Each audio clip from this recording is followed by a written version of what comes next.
Hello নমস্কার, আমি কাকলি বাইন। আর এখন আমরা ক্লাস 10 কোষে দেখি 12 যে গোলকের অঙ্কগুলি আছে, এখানে এই অঙ্কগুলিকে সলভ করব। তবে এই অঙ্কগুলি শুরু করার আগে এই অঙ্কগুলি আমাদের যে সূত্রের সাহায্যে করতে হবে সেই সূত্রগুলি আমরা বিস্তারিতভাবে দেখে নেব। তারপর এখানে যে নিজে করির অঙ্কগুলি আছে এই নিজে করির অঙ্কগুলিকে সলভ করব। তারপর আমরা এই কোষে দেখি অঙ্কগুলিকে সলভ করব। তো চলো ফার্স্ট আমরা এখানে গোলক সম্পর্কে আমরা বিস্তারিতভাবে বুঝে নিই। দেখো, প্রথমত আমি যদি একটি ফুটবল ধরি তাহলে ফুটবলটি আমাদের একটি গোলক। যদি আমি একটি ক্রিকেট বল ধরি সেটি আমাদের একটি গোলক। যদি আমি পৃথিবীর উদাহরণ বলি তাহলে পৃথিবীও আমাদের একটি গোলক, আবার একটি কমলালেবু গোলক। এবার কথা হলো যে এই গোলকের যদি আমরা এই পার্শ্বতলটি দেখি, মানে এই বক্রতল সমগ্রতলের ক্ষেত্রফলটি যদি আমরা বের করতে চাই তাহলে সেক্ষেত্রে আমাদের সূত্রটি হবে 4πr²। এবার কথা হলো যে গোলকের এই বক্রতলের ক্ষেত্রফলের সূত্রটি আমাদের 4πr² কেন হলো? যদি আমরা একটি বৃত্ত অঙ্কন করি, তোমরা ক্লাস 9-এ দেখেছো যে বৃত্তের কেন্দ্র বরাবর যে বৃহত্তম আমাদের জ্যাটি থাকে সেটি হয় আমাদের ব্যাস। ব্যাসের অর্ধেক হলো আমাদের ব্যাসার্ধ। আর সেক্ষেত্রে যদি আমাদের মনে করো যে r1 একক একটি আমাদের বৃত্ত, এই বৃত্তের ক্ষেত্রফল যদি আমরা বের করতে চাই তাহলে সেক্ষেত্রে ক্ষেত্রফল হয় আমাদের πr²। এবার কথা হলো যে যদি আমরা এখানে এই একই মানে সমান ব্যাসার্ধের কোনো মানে দৈর্ঘ্য নিয়ে যদি আমরা একটি গোলক অঙ্কন করি তাহলে সেক্ষেত্রে এই যে গোলকটি হবে, গোলকের সমগ্রতল ঢাকতে আমাদের কতটা পরিমাণে কাগজ বলো, চাদর বলো বা যাই বলো না কেন, মানে কতটা পরিমাণ জায়গা তোমাকে ঢাকতে হবে। দেখো, যে কোনো একটি ব্যাসার্ধের যখন আমরা ক্ষেত্রফল বের করছি সেটি হলো আমাদের πr²। আর এই একই মানে সেম ব্যাসার্ধ নিয়ে যদি আমরা একটি গোলক অঙ্কন করছি তাহলে এর বাইরের চারি সাইড ঢাকতে এর যে ক্ষেত্রফল লাগবে তার 4 গুণ এখানে আমাদের জায়গাটি লাগবে। ঠিক আছে, তাহলে এখানে আমরা কি দেখলাম? প্রথম সূত্রটি হলো যে গোলকের বক্রতল বা সমগ্রতলের ক্ষেত্রফল হলো 4πr² বর্গ একক। এবার যদি বলা হয় যে আমাদের একটি অর্ধগোলকের কথা বলা হয় যে অর্ধগোলকের আমাদের ক্ষেত্রফল কত, তাহলে স্বাভাবিক গোলকের যা হবে তার অর্ধেক হবে এই বক্রতলের ক্ষেত্রফল, সেটি হলো 2πr² হলো আমাদের একটি অর্ধগোলকের ক্ষেত্রফল, এত বর্গ একক। কিন্তু এবার যদি আমাদের বলা হয় যে একটি অর্ধগোলকের সমগ্রতলের ক্ষেত্রফল কত, দেখো কি বললাম, এটি আমাদের গোলকের সমগ্রতলের ক্ষেত্রফল, এটি হলো আমাদের অর্ধগোলকের ক্ষেত্রফল। এবার যদি বলা হয় যে একটি অর্ধগোলকের সমগ্রতলের ক্ষেত্রফল, তো সমগ্রতল বলতে আমাদের এই বক্রতলটি তো নেওয়া হবে, আবার এখানে যে সমতলটি থাকবে এরও ক্ষেত্রফল নিতে হবে। এবার কথা হলো যে আমাদের একটি অর্ধগোলক নেওয়া হচ্ছে, অর্ধগোলকের বক্রতলের ক্ষেত্রফল হচ্ছে 2πr²। এবার এখানে উপরে যে আমাদের এই যে সমতলটি আছে, সমতলটি তো আমাদের একটি বৃত্তের মতো হবে, তাই না? তাহলে বৃত্তের মতো যে তলটি, আমরা জানি যে একটি বৃত্তের ক্ষেত্রফল হয় πr², তাহলে এখানে এই অর্ধেক, এইখানে এই অর্ধ যে ক্ষেত্রফলটি সেটি হলো 2πr², আর উপরে এই যে তলটি থাকছে সেটি আমাদের πr² হচ্ছে। তাহলে মোট টোটাল আমাদের 2টি πr², একটি πr², তাহলে হচ্ছে 3টি πr²। তাহলে এখানে আমরা কি দেখলাম যে একটি গোলকের সমগ্রতলের ক্ষেত্রফল বা বক্রতলের ক্ষেত্রফল বের করতে হলে আমরা 4πr² করব। আর যদি আমাদের বলা হয় যে অর্ধগোলকের ক্ষেত্রফল কত, মানে এটি সাধারণত বাটি হিসাবে তোমরা উদাহরণ নিতে পারো। যদি কোনো একটি বলা হয় যে একটি বাটির সমগ্রতলের ক্ষেত্রফল কত, তাহলে আমরা বলবো যে একটি বাটির তো আমাদের উপরে ফাঁপা থাকে, তাহলে সেক্ষেত্রে এই অংশের তো আমরা ক্ষেত্রফল ধরবো না, সেক্ষেত্রে আমরা শুধুমাত্র এই বক্রতল ধরবো। তাহলে সেক্ষেত্রে আমাদের যে বক্রতলের ক্ষেত্রফল হবে মানে অর্ধগোলকের ক্ষেত্রফল হবে 2πr²। এবার এটিকে যদি আমি একটি কমলালেবু হিসেবে ধরি, যে একটি কমলালেবুর মিডিল পয়েন্ট আমি পুরো এইভাবে চাকু দিয়ে কেটে দুটি টুকরো করে দিলাম, তাহলে সেক্ষেত্রে এই বক্রতলটি তো থাকছে, আবার এখানে সমতলটিও থাকছে, তাহলে এক্ষেত্রে এই তলটি আমাদের ধরতে হবে। তো সেক্ষেত্রে আমাদের বলতে পারি যে একটি অর্ধগোলকের সমগ্রতলের ক্ষেত্রফল হলো আমাদের এত বর্গ একক। ঠিক আছে, তো এটি তো গেল আমাদের এখানে ক্ষেত্রফল। এবার আমরা আয়তন দেখি। দেখো, একটি গোলকের আয়তন, আয়তন বলতে এই গোলকটি ঠিক যতটা জায়গা জুড়ে থাকবে সেটিকে বলা হয় আয়তন। তো একটি গোলকের আয়তন হয় 4/3πr³। কি বললাম যে একটি গোলকের যে আয়তন হয় সেটি হয় 4/3πr³। আর যদি বলা হয় যে একটি অর্ধগোলকের আয়তন কত, তাহলে একই কথা, মানে এর অর্ধেক হবে, তো এর অর্ধেক মানে 2/3πr³, এটি ঘন একক। তো এটি যেহেতু আমাদের ক্ষেত্রফল তার জন্য আমরা এটি বর্গ এককে লিখব, আর এটি যেহেতু আয়তন তার জন্য আমরা এটি ঘন এককে লিখব। ঠিক আছে, এই কটি যদি তোমরা সূত্র মনে রাখতে পারো তাহলে এখানে গোলকের আমাদের যে অঙ্কগুলি আছে এগুলি তোমরা খুব সহজেই করতে পারবে। তো চলো এখন আমরা নিজে করির অঙ্কগুলিকে একটু দেখে নিই। দেখো, এখানে আমাদের প্রথম আছে প্রয়োগ 2 নিজে করি, মানে এখানে প্রয়োগ 1-এর এটি আমাদের করে দেওয়া আছে। তো এখানে যেগুলি করে দেওয়া আছে সেগুলি আমরা করব না, এখানে আমাদের যেগুলি করে দেওয়া নেই নিজে করি আছে সেগুলি আমরা করব। তো এখানে আমাদের প্রথম প্রয়োগ 2-তে আছে লোহার পাতে তৈরি একটি গোলকের ব্যাস 14 সেমি। গোলকটিকে রং করতে প্রতি বর্গ সেমি 2.50 টাকা হিসাবে কত খরচ পড়বে হিসাব করি। তো এখানে আমাদের কী বলা আছে আমরা একটু বুঝে নিই। বলা হয়েছে যে লোহার পাতে তৈরি একটি গোলকের ব্যাস, মনে করো যে লোহার পাতে তৈরি একটি গোলক, তার ব্যাস বলা হয়েছে, ব্যাস বলতে এটি হলো আমাদের বলা হচ্ছে যে 14 সেমি। বলা হচ্ছে যে গোলকটিকে রং করতে, গোলকটি যেহেতু আমাদের রং করতে হবে তার মানে কি ভেতরের অংশ তো রং করা হবে না, নিশ্চয়ই গোলকটিকে রং করতে হবে মানে এর বাইরের সাইড মানে বক্রতল, ঠিক আছে, এই সমগ্র বক্রতলের যে জায়গাটি সেটি রং করতে হবে। তো বলা হচ্ছে যে সেই রং করতে প্রতি বর্গ সেমি আমাদের এত টাকা করে মোট কত টাকা খরচ পড়বে। তাহলে আমরা এখানে কি দেখলাম যে একটি গোলকের সমগ্রতলের ক্ষেত্রফল হলো 4 পাই আর স্কয়ার, তাহলে এখানে আমরা 4 পাই আর স্কয়ার করে, এখানে 4 করতে 4, পাই বলতে 22-এর 7, আর স্কয়ার আর বলতে ব্যাসার্ধ। তো এখানে আমাদের ব্যাস দেওয়া আছে, এখান থেকে আমরা ব্যাসার্ধ বের করে নেব, নিয়ে যতটা আমাদের এই ক্ষেত্রফল হবে তার সঙ্গে যখন আমরা এটিকে গুণ করে দেবো আমাদের কত টাকা খরচ হবে সেটি বেরিয়ে যাবে। তো চলো অঙ্কটি আমরা করে নিই। দেখো প্রয়োগ 2 এখানে যেহেতু বলা হচ্ছে যে গোলকের ব্যাস আমাদের 14 সেমি, তো আমরা বলবো যে গোলকের ব্যাস সমান 14 সেমি, অতএব ব্যাসার্ধ আর সমান অর্ধেক হবে 7 সেমি, অতএব গোলকের বক্রতলের ক্ষেত্রফল, কেন বক্রতলের ক্ষেত্রফল বের করছি নিশ্চয়ই বুঝতে পারছো, যেহেতু রং করতে হবে এই উপরের তল রং করতে হবে তার জন্য আমরা ক্ষেত্রফল বের করছি। তো এটি হলো আমাদের 4 পাই আর স্কয়ার, আর এটি বর্গ সেমি একক আছে, তো আমরা লিখব সেমি সমান 4 পাই বলতে আমাদের এখানে 22-এর 7, আর বলতে যেহেতু 7 তো এর সঙ্গে 7 গুণ 7, এখানে স্কয়ার আছে মানে 2টি 7 এর সঙ্গে গুণ হবে, সমান 7-এর সঙ্গে 7 কেটে গেলে আমাদের 4 দুগুণ 8, 4 দুগুণ 8 গুণ এখানে 7 সমান 4 7 7 8 56, 56 6 হাতে থেকে 5, 7 8 56, 7 8 18 59 60 61, মানে আমাদের এখানে 116 বর্গ সেমি। এবার এখানে যেহেতু আমাদের বলা হয়েছে যে গোলকটিকে রং করতে প্রতি বর্গ সেমি 2.50 টাকা হিসাবে কত টাকা খরচ পড়বে, তো যেহেতু প্রতি বর্গ সেমি এত টাকা হিসাবে আর মোট টোটাল আমাদের এত বর্গ সেমি হলো, তাহলে আমরা বলবো যে অতএব প্রতি বর্গ সেমি 2.50 টাকা হিসাবে, প্রতি বর্গ সেমি 2.50 টাকা হিসাবে এখানে 616 বর্গ সেমি বেরিয়েছে, তো 616 বর্গ সেমি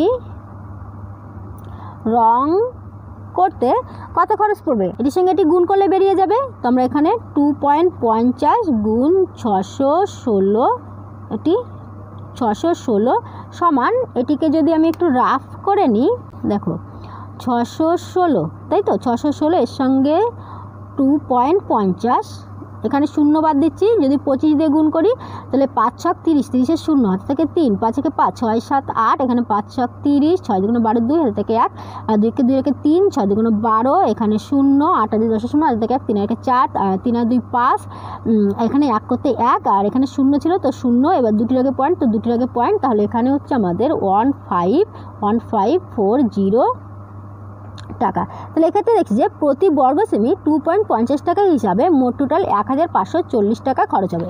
এবার আমরা এটি উত্তরের সঙ্গে একটু মিলিয়ে নিই। দেখো এটি আমাদের 12 অধ্যায় আছে, যেহেতু কোষে দেখি 12, তো 12 অধ্যায়ের প্রয়োগ 2-তে আছে 1540 টাকা। তাহলে এখানে আমাদের 1540 টাকা বেরিয়েছে, তাহলে আমরা বলতে পারি যে এটি হলো আমাদের সঠিক অ্যান্সার। এবার এখানে প্রয়োগ 3 করে দেওয়া আছে, তো এবার আমরা এই প্রয়োগ 4 নিজে করে এই অঙ্কটি করব। তো এখানে আছে 0.7 ডেসিমিটার দৈর্ঘ্যের ব্যাসার্ধের কোনো পাথরের গোলাকার বল চৌবাচ্চার জলে ডুবালে কতটা পরিমাণ জল অপসারিত হবে হিসাব করে লিখি। তো এখানে কি বলা আছে আমরা একটু ফার্স্ট বুঝে নিই। দেখো বলা আছে যে একটি চৌবাচ্চার কথা বলা আছে, ঠিক আছে, একটি চৌবাচ্চার কথা বলা আছে যে চৌবাচ্চায় কিছুটা পরিমাণ জল ছিল। এবার বলেছে যে এই চৌবাচ্চার জলে গোলাকার একটি বল এর মধ্যে ফেলা হয়েছে, তাহলে সেক্ষেত্রে জল কতটা পরিমাণ উপরে উঠবে সেটি আমাদের বের করতে হবে। মানে তোমরা সাধারণত দেখেছো যে মনে করো যে বালতিতে কিছুটা জল আছে, জলের মধ্যে তুমি কি করলে তার মধ্যে পুরো হাত ডুবিয়ে দিলে দেখবে যে জলটা কিছুটা পরিমাণ আমাদের উপরে উঠে আসছে। এবার কথা হচ্ছে কতটা পরিমাণ জল উঠে আসবে। দেখো এখানে যখন আমাদের এই চৌবাচ্চে কিছুটা জল ছিল, এবার যখন এই পাথরের বলটিকে যখন এর মধ্যে ফেলা হলো, তাহলে পাথরের বল ঠিক যতটা জায়গা নিচ্ছে ততটা জায়গায় তো আমাদের জল ছিল, সেই জায়গাটা তো আমাদের ফাঁকা ছিল না। তাহলে সেই জায়গায় যখন আমাদের জল ছিল, এবার পাথরের বলটি যখন এখানে এই জলের মধ্যে চলে এলো, তাহলে সেই জায়গার জলটুকুই আমাদের উপরে উঠবে, তার বেশি জল তো আমাদের উপরে উঠবে না। তো এখানে আমাদের এই পাথরের বলের যে আয়তন সেটি আমাদের উপরে উঠবে। এবার কথা হলো যে পাথরের বলটি যেহেতু আমাদের একটি গোলক আকার, তাহলে আমরা জানি যে গোলকের আয়তন কত 4/3 পাই আর কিউব। তাহলে এখানে 4/3 করতে 4/3, পাই বলতে 22/7, আর কিউব, আর বলতে আমাদের ব্যাসার্ধ। তো এখানে যেহেতু আমাদের বলা হয়েছে যে এত ডেসিমিটার দৈর্ঘ্যের একটি ব্যাসার্ধ কথা বলা আছে, তো এখান থেকে আমরা ব্যাসার্ধটি পেয়ে যাব। সেটি ধরে আমরা যদি আয়তনটি বের করি তাহলে কতটা জল অপসারিত হবে সেটি আমাদের বেরিয়ে যাবে। তো আমরা অঙ্কটিকে এইভাবে করব যে 4-এর দাগে গোলাকার বলের ব্যাসার্ধ সমান 0.7, এটি আছে আমার ডেসিমিটারে, ঠিক আছে, ডেসিমিটার সমান। দেখো এটি যেহেতু ডেসিমিটার আছে, পয়েন্ট আছে, তো আমরা এখানে এটি পয়েন্টটা তুলে দেবো। তো পয়েন্টটা তুলে দিলে আমাদের কিলো, হেক্টর, ডেকা, মিটার, ডেসি, সেমি। তো মিটার থেকে আমরা যদি 1 ঘর সেমিতে যাই তাহলে আমাদের এখানে পয়েন্টটি 1 ঘর এদিকে চলে আসবে, তাহলে এখানে আমাদের এটি হয়ে যাবে এখানে 7 সেমি। কী করে এলো নিশ্চয়ই বুঝতে পারছো। তোমরা সকলেই যেন সেই ছোটোবেলার থেকে শিখে আসছো যে যদি আমরা এদিকে যাই তাহলে 1 ঘরের জন্য 10 করে গুণ হয়, যদি আমরা এদিকে যাই তাহলে 1 ঘরের জন্য 10 করে আমাদের ভাগ হয়। তো যেহেতু আমি এদিকে যাচ্ছি, 1 ঘর এদিকে যাচ্ছি, ডেসি থেকে সেমিতে গেছি, তো এর সঙ্গে 10 গুণ হবে, তাহলে 0.7-এর সঙ্গে যদি আমি 10কে গুণ করি তাহলে হচ্ছে 7 10-কে 70, আর এখানে 1টি রেখে পয়েন্ট, তো 1টি রেখে পয়েন্ট দিলে আমাদের শুধুমাত্র 7 সেমি হলো। তাহলে এক্ষেত্রে গোলাকার বলের ব্যাসার্ধ আমাদের 7 সেমি হলো। তাহলে আমরা বলতে পারি যে অতএব জল, আমি এখানে সংক্ষেপে লিখে দিচ্ছি, ঠিক আছে, জল অপসারিত হবে। যেহেতু আমরা এখানে কি দেখলাম যে বলের আয়তনের জল অপসারিত হবে, তো আমি এখানে লিখবো যে অতএব জল অপসারিত হবে 4/, এখানে পাই বলতে 22/7, আর এখানে আর কিউব, তাই না। আমরা জানি যে মানে গোলকের আয়তন 4/3 ইন্টু পাই আর কিউব, তাহলে 4/3 করতে 4/3, পাই বলতে 22/7, আর কিউব, আর বলতে ব্যাসার্ধ, তো আমাদের এখানে 7 গুণ 7 গুণ 7, কিউব যেহেতু আমরা 3 বার এখানে ব্যাসার্ধকে গুণ করব। এবার এটিকে যদি আমরা সলভ করি, 7-এর সঙ্গে 7 কেটে যাচ্ছে, এটি ঘন সেমি। তাহলে এখানে কত থাকছে 4 দুগুণ 8, 4 দুগুণ 8 মানে 88, এখানে 7 7 49, নিচে থাকছে 3। যদি আমরা এটিকে গুণ করে নিই, একটু রাফ করে নিই, দেখো এটির সঙ্গে এটিকে যখন আমরা গুণ করেছি তাহলে হচ্ছে 4 3 1 2, নিচে 3। এবার এটি যদি আমরা এখানে ভাগ করি, আমি এখানে সরাসরি কাটাকুটি করছি, দেখো 3 1-কে হচ্ছে আমাদের 3, তো 3 যদি ধরি তাহলে আমাদের 1 থাকছে মানে 12, তো 3 4-এ হচ্ছে আমাদের 12, তাহলে 1 থাকছে মানে 11, তো 3 3-কে 3 হচ্ছে 9 9 10 9 10 11 মানে এখানে থাকছে 2, তাহলে হচ্ছে 22, 3 7 21, তাহলে হাতে থাকছে 1, মানে তাহলে আমাদের 1 অবশিষ্ট থাকছে, তাহলে আমাদের এখানে উপরে থাকছে 1, নিচে থাকছে 3, তাই তো। তোমরা এটি দিয়ে 3 দিয়ে এটিকে ভাগ করে দেখবে এটি আসবে। তো এটি যেহেতু আমাদের সেমি এককে আছে, এত ঘন সেমি, তাহলে এক্ষেত্রে আমরা দেখছি যে জল অপসারিত হবে আমাদের 1437.1/3 ঘন সেমি, এটি আমাদের অ্যান্সার। এবার এখানে প্রয়োগ 5 করা আছে আর এখানে 6ও করা আছে, এখানে আমরা 7-এর দাগটি করব। এখানে বলা আছে যে অর্ধগোলাকৃতি একটি বাটি তৈরি করতে যদি 173.25 বর্গ সেমি পাত লাগে তবে ওই বাটিটির মুখের ব্যাসের দৈর্ঘ্য হিসাব করে লিখি। এখানে আমাদের কী বলা আছে ফার্স্ট আমরা একটু বুঝে নিই। দেখো বলা আছে যে একটি অর্ধগোলাকৃতি বাটির কথা বলা আছে, তো মনে করো যে সাপোজ এটি আমাদের একটি অর্ধগোলাকৃতি বাটি। এবার বলা আছে যে এই বাটিটি তৈরি করতে মোট এতটা বর্গ সেমি পাত লেগেছে। তার মানে কি, যেহেতু আমাদের বাটি, তো বাটির আমাদের এখানে বাটির মুখে কি হয়, ভেতর সাইডে ফাঁকা থাকে, তাই না। তাহলে এখানে আমাদের এই মানে নিশ্চয়ই এটি আমাদের হবে না, এই তলটি আমাদের হবে না, শুধুমাত্র আমাদের এখানে বক্রতলটি হবে। তো বক্রতল আমরা কি দেখেছি যে অর্ধগোলকের বক্রতলের ক্ষেত্রফল হচ্ছে আমাদের 2πr² হয়। তাহলে এক্ষেত্রে যেহেতু আমাদের বলা আছে যে এই যে বাটিটি, এই বাটিটি তৈরি করতে আমাদের মোট টোটাল এত বর্গ সেমি পাত লেগেছে, তার মানে কি এটি সমান আমাদের এটি। তো এখানে বলা আছে যে তবে ওই বাটিটির মুখের ব্যাসের দৈর্ঘ্য হিসাব করে লিখি। এক্ষেত্রে মুখের ব্যাস, ব্যাস বলতে আমরা এটি বুঝি, তাই না, 2r বুঝি। আর বলতে আমাদের, আর বলতে ব্যাসার্ধ, আর এর সঙ্গে 2কে গুণ করলে আমাদের ব্যাস হয়ে যায়। তাহলে এক্ষেত্রে আমরা অঙ্কটিকে করব যে এখানে 7 দাগে ধরি বাটিটির ব্যাসার্ধ সমান, আর এটি আমাদের সেমি একক আছে, তো লিখব সেমি। অতএব বাটি যেহেতু অর্ধগোলক তার জন্য আমরা লিখব যে অতএব বাটির ক্ষেত্রফল সমান কত, 2πr², এটি বর্গ সেমি। কি লিখেছি, ধরি বাটিটির ব্যাসার্ধ সমান r সেমি, অতএব বাটিটির ক্ষেত্রফল সমান 2πr² বর্গ সেমি। অতএব এখানে প্রশ্নানুসারে তাহলে আমরা বলতে পারি 2πr², এটি সমান হচ্ছে আমাদের এটি এই 173.25। ঠিক আছে, এবার এটিকে যদি আমি সলভ করি, এখানে যেহেতু আমাদের আর এর মান বের করতে হবে, তো আমি এখানে r²কে এই সাইডে রাখছি, এখানে 173.25, 2 আছে এখানে সমান চিহ্নের এই সাইডে, আর এর সঙ্গে গুণ সম্পর্কে, তাহলে এই সাইডে চলে আসে আমাদের ভাগ সম্পর্কে। পাই আছে গুণ সম্পর্কে, তাহলে এই সাইডে চলে আসে ভাগ সম্পর্কে, তো উল্টে যাবে, পাই মানে 22-এর 7, তাহলে এই সাইডে চলে আসবে আমাদের 7-এর 22। তাহলে r ইকুয়াল টু, আমি এখানে স্কোয়ার আছে, তো সমান চিহ্ন এই সাইডে রুট হয়ে যাবে। তো আগে আমরা এখানে দেখে নিই যে এটিকে আমরা কীভাবে করতে পারি। দেখো, যেহেতু রুট আছে, তো আমাদের সমস্ত মানগুলিকে আমাদের এখানে জোড়ায় লাগবে। তো এখানে আছে 2, এখানে 22কে যদি আমরা ভাঙাই তাহলে হচ্ছে আমাদের 11 দুগুণ 22, 2 করতে 2, 22কে আমরা 11 দুগুণ 22 করে নিয়েছি। এখানে 7 আছে, তো আমি 7কে রাখছি। ঠিক আছে, এবার এটিকে আমাদের একটু ভাঙিয়ে নিতে হবে, 173.25। আমি এখানে যে পদ্ধতিতে করছি, তোমাদের যে একই পদ্ধতিতে করতে হবে এমন কোনো কথা নেই। এখানে যদি তোমাদের কাটাকুটি করে শর্ট বলে মনে হয়, তোমরা সেভাবে করতে পারো। এবার এখানে যেহেতু 1 2 করে 5 আছে, তো আমি 5 দিয়ে করবো। এখানে কি আসে দেখো, এখানে 7 আছে, আমি 7 নিয়েছি। এখানে 11 আছে, 11টা আমি একটু পরে নিচ্ছি। এখানে 2টি 3 আছে, 2টি 5 আছে, তো আমি এখানে 5 গুণ 5, আর এখানে 3 গুণ 3, আর একটি আছে 11। এবার এখানে নিচে আমাদের 11 আছে, উপরে 11 আছে, তাহলে 11-এর সঙ্গে 11 কেটে যাবে, মানে এটি আমাদের ভাগ সম্পর্কে আছে। তাহলে এখানে বা r ইকুয়াল টু, আমরা কি জানি, রুটের মধ্যে যদি 2টি সেম সংখ্যা গুণ সম্পর্কে থাকে তাহলে তার মধ্যে একটি আমাদের বেরিয়ে আসে। তো 2টির 7-এর জন্য 1টি 7, এখানে 2টি 5-এর জন্য 1টি 5, 2টি 3-এর জন্য 1টি 3, এখানে 2টি 2-এর জন্য 1টি 2, তাই তো। বা এখানে r ইকুয়াল টু, এখানে আমাদের তো এই পয়েন্ট ছিল, তো আমি যদি পয়েন্টটি এইভাবে তুলে দিই, দেখো পয়েন্টটি যদি আমি এখানে এইভাবে তুলে দিই, যে এখানে পয়েন্ট তুলে দিয়েছি, পয়েন্টের পরে 2টি অঙ্ক আছে, তাহলে এখানে 2টি অঙ্ক হলে আমাদের এখানে নিচে এখানে চলে আসবে আমাদের 100। তো এখানে 100কে যদি আমরা করি, এখানে 10 গুণ 10 আসছে, তাহলে এখানে আমাদের 2টি 10 হলো, তাহলে এখানে হচ্ছে আমাদের 10 চলে আসছে একটি। এবার 5 দিয়ে যদি আমি 10কে কাটি, 5 দুগুণ হয়ে যাচ্ছে আমাদের 10, তাহলে এখানে আমাদের হচ্ছে 3 7 হচ্ছে 21, নিচে হচ্ছে আমাদের 4।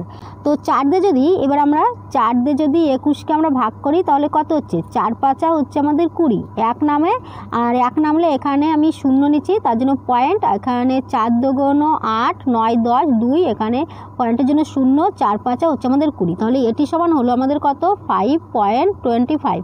তো এক্ষেত্রে অতএব r ইকুয়াল টু হলো 5.25। এবার যেহেতু আমাদের বলা আছে যে এখানে কি বলা আছে, যে এখানে তবে ওই বাটিটির মুখের ব্যাসের দৈর্ঘ্য কত। তো মুখের ব্যাস বলতে আমরা কি বুঝি, যে আমরা জানি যে r বলতে ব্যাসার্ধ, আর 2r বলতে আমাদের ব্যাস। তাহলে আমরা বলবো যে অতএব এখানে ব্যাস সমান ব্যাসার্ধের 2 গুণ, তাহলে এখানে আমাদের 2 গুণ 5.25, তাই না।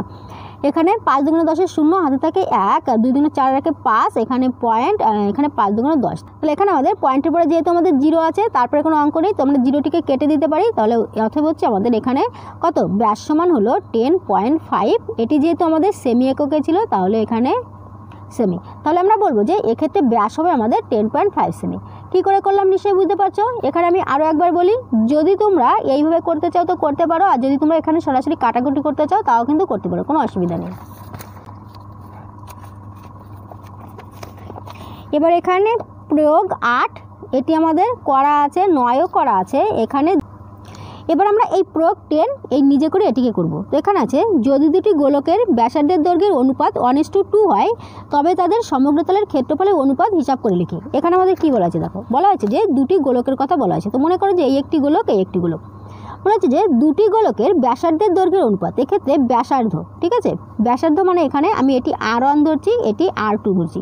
তো বলা হচ্ছে যে ব্যাসার্ধের দৈর্ঘ্যের অনুপাত এটি সমান 1 ধরছি আর এটি সমান 2 ধরছি। বলা হচ্ছে যে ব্যাসার্ধের দৈর্ঘ্যের অনুপাত 1:2, তবে তাদের সমগ্রতলের ক্ষেত্রফলের অনুপাত, এক্ষেত্রে সমগ্রতলের ক্ষেত্রফল, সমগ্রতলের ক্ষেত্রফল বলতে আমরা কি বুঝি, 4πr², এটি বুঝি। তো মনে করো যে এর ক্ষেত্রফল আমি এটি লিখছি আর এর যে ক্ষেত্রফল সেটি 4πr², এটি লিখছি।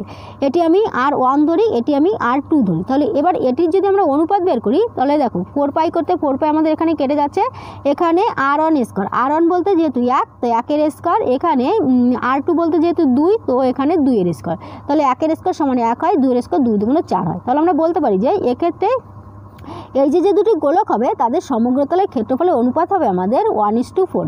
তাহলে এক্ষেত্রে এই যে দুটি গোলক, এই দুটি গোলকের সমগ্রতলের ক্ষেত্রফলের অনুপাতটি হবে আমাদের এটি।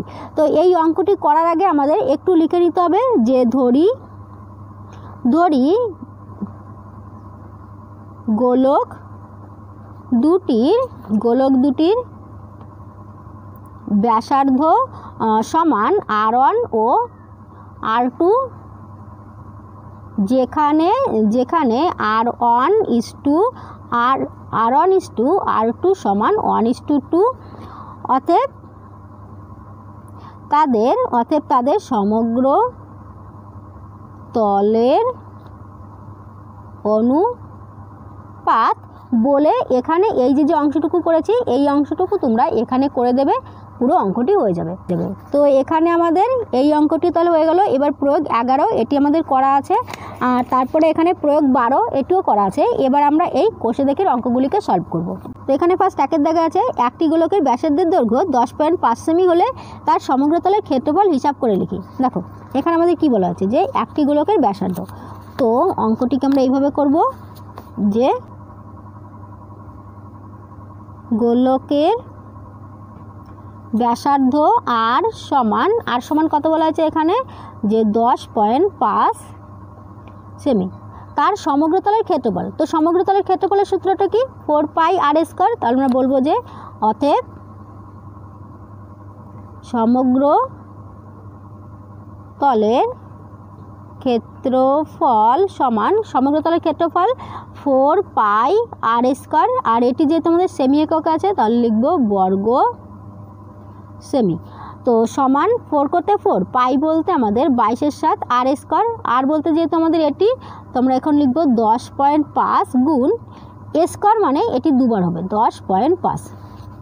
যদি আমরা এখানে কাটি 7 দিয়ে যদি এটিকে কাটি তাহলে হচ্ছে 7 একে 7, তো এখানে যদি আমি 7 ধরি 7 8 9 10 মানে 3 থাকে, তো 35, তো 5 7 35 মানে 1.5। এবার এখানে 4 22 1.5 আর 10.5 এই সমস্তগুলিকে একসঙ্গে তোমরা গুণ করে দেখবে, এই মানটি আসবে আমাদের 13866 বর্গ সেমি। তাহলে আমরা বলতে পারি যে গোলকের ব্যাসার্ধ হবে 10.5 সেমি তার সমগ্রতলের ক্ষেত্রফল হবে আমাদের এটি। এবার আমরা এই দুইয়ের দাগটি করব। তো দুইয়ের দাগে আছে একটি চামড়ার বল তৈরি করতে প্রতি বর্গ সেমি 17.50 টাকা হিসাবে 431.20 টাকা লেগেছে। বলটির ব্যাসের দৈর্ঘ্য হিসাব করে লিখি। তো এখানে আমাদের কি বলা আছে আমরা একটু বুঝে নিই। দেখো বলা আছে যে একটি চামড়ার বল, তো চামড়ার বল মানে আমাদের একটি গোলক।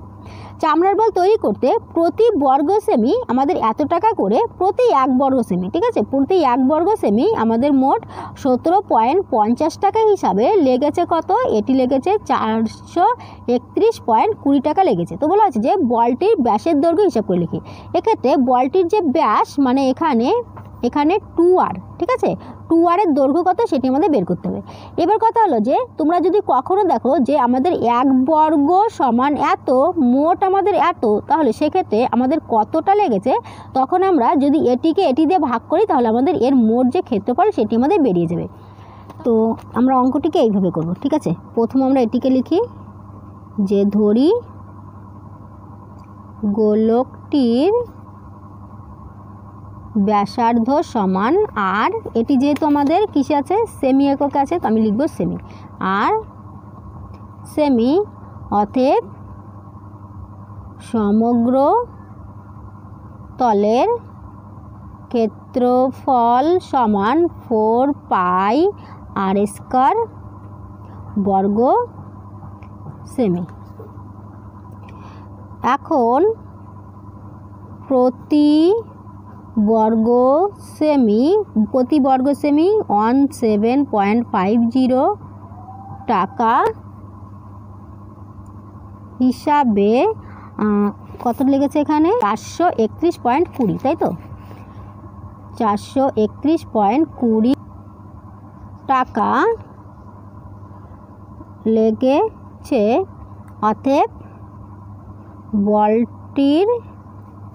অতএব এক্ষেত্রে বলের কথা বলা হয়েছে কি, একটি চামড়ার বল।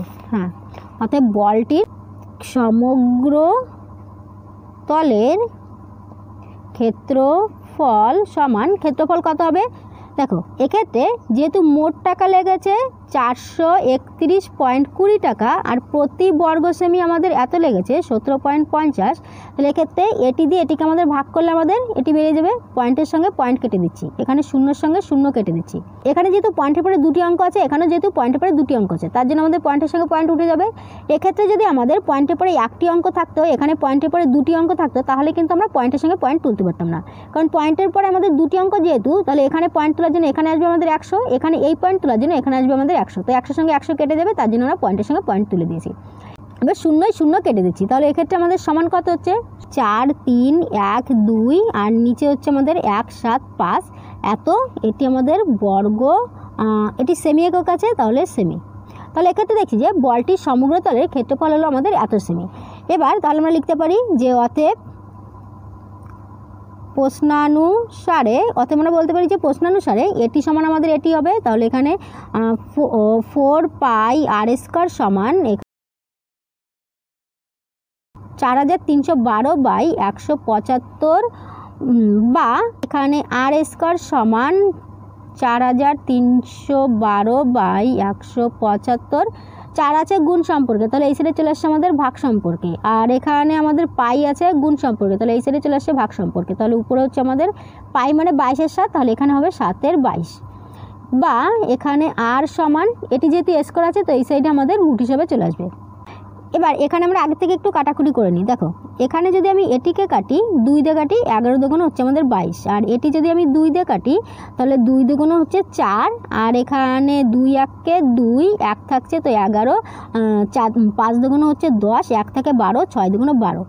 আবার আমরা আরেকটু 2 দিয়ে কেটে নিই, এখানে 2 দিয়ে কাটলে 2 দুগুণ হচ্ছে 4, এটি যদি 2 দিয়ে কাটি তাহলে হচ্ছে 2 1-কে 2, আর এখানে দুটি অঙ্ক একসঙ্গে ধরতে হচ্ছে 15, তো 7 দুগুণ হচ্ছে 14, 1 থেকে 16, 8 দুগুণ 16, তো 2 দিয়ে এটি আবার যাবে, 5 দুগুণ 10, এখানে 3 দুগুণ 6, আর 3 দুগুণ 6, 1 থাকে তো এখানে 18, 9 দুগুণ 18, তো এখানে আমাদের 11 দিয়ে যদি এটিকে কাটি, এবার 11 দিয়ে যদি এটিকে কাটি, দেখো 4 11 হচ্ছে আমাদের 44, তাই তো 4 11 হচ্ছে 44, তো 44 হলে এখানে থাকছে আমাদের 9, তো 9 11 99, তো মানে 49, তো এখানে হচ্ছে আমাদের 49, এখানে আছে 7, তো আমি এখানে 7 রাখছি, আর 7 7 49।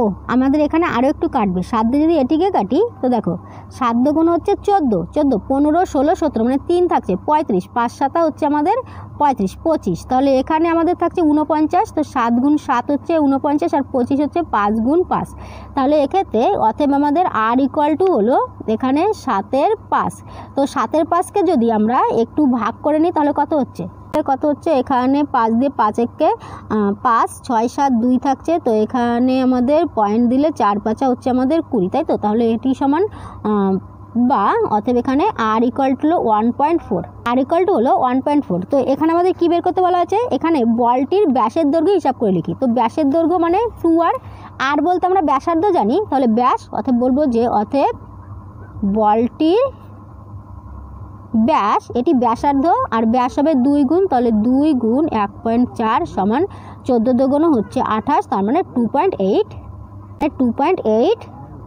সেমি। তাহলে আমরা বলতে পারি যে বলটির ব্যাস হবে আমাদের 2.8 সেমি, এটি আমাদের অ্যান্সার। এবার আমরা এই 3-এর দাগটি করব। তো 3-এর দাগে আছে স্কুলের শর্টপাট খেলার জন্য যে বলটি ব্যবহার করা হয় তার ব্যাসার্ধের দৈর্ঘ্য 7 সেমি হলে বলটিতে কত ঘন সেমি লোহা আছে হিসাব করে লিখি।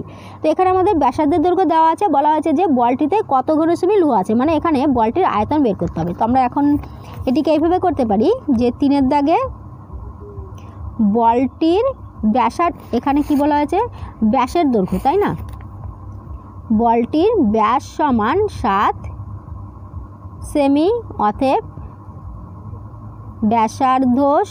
ব্যাসার্ধ সমান 7/2 সেমি, অতএব